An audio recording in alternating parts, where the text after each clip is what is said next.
So ayun guys, kagigising ko lang and before tayo mag-vlog, maliligo muna tayo. Ako lang pala. And magkakape muna ako. Babalikan ko kayo mamaya.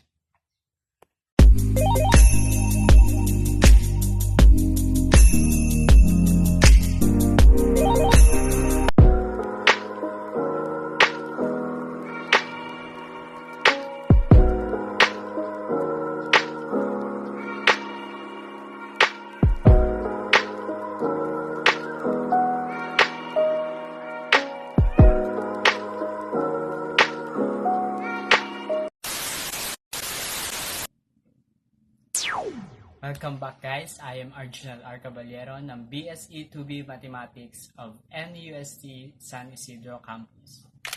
So for today's vlog, pag-uusapan natin kung ano yung mga experiences ko sa subject namin na SEM 5, Mathematics of Investment at sa SEM 6 na Plain and Solid Geometry. So unahin natin yung sa SEM 5 na Mathematics of Investment. Ang mga na-lesson namin doon is yung simple interest, value added to simple interest, compound interest, tax, profit and commission, amortization, and amortization schedule, at yung panghuli ay ang constructing a sinking fund schedule.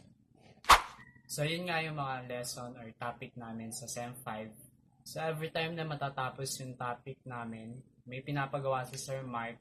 Oo nga pala si Sir Mark rin yung teacher namin doon sa SEM 5 and SEM 6. Every time na natatapos yung topic, nagbibigay siya ng activity na yung iba mas more on video presentation kung paano nakukuha yung mga topic na yon para malaman din namin kung natututunan ba namin yun and paano siya nagwo-work in real life. So aside sa mga activity, nagpagawa rin si Sir ng portfolio and ito yung sa akin sa SEM 5. Siya and ito yung harap niya. So ito yung laman ng portfolio ko sa SEM 5. Ito yung mga activities na laman ng SEM 5 portfolio ko.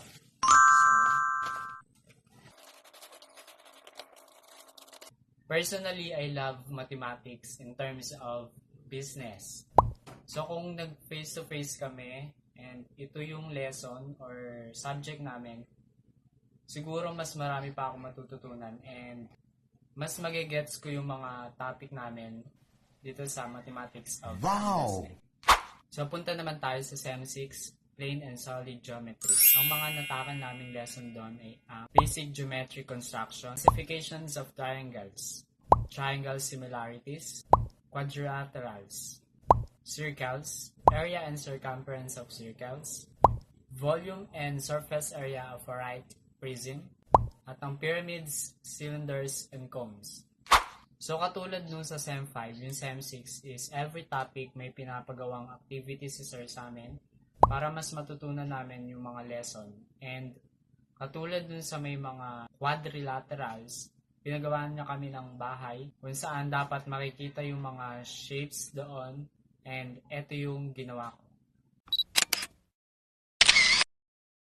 Katulad din sa SEM 5, may portfolio din kami sa SEM 6 and ito yung sa akin.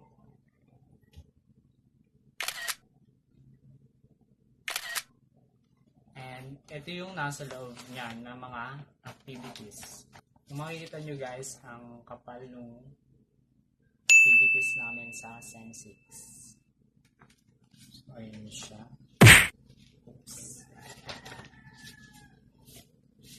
Yung iba printed and yung iba is sinulat ko lang. What?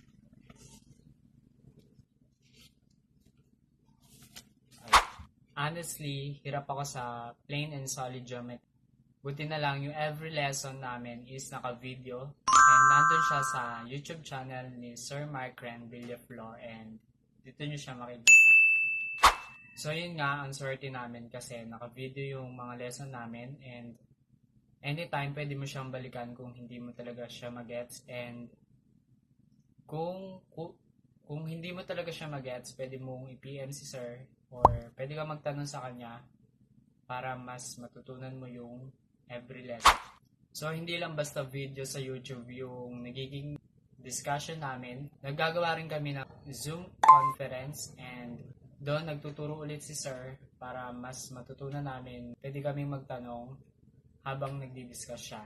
So, doon kami nagkakaroon ng chance na sagutin yung mga tanong ni sir kung natututunan ba namin yung mga lesson, and ganun din kami na pwede kami magtanong sa kanya yung mga topic or part na hindi namin maintindihan.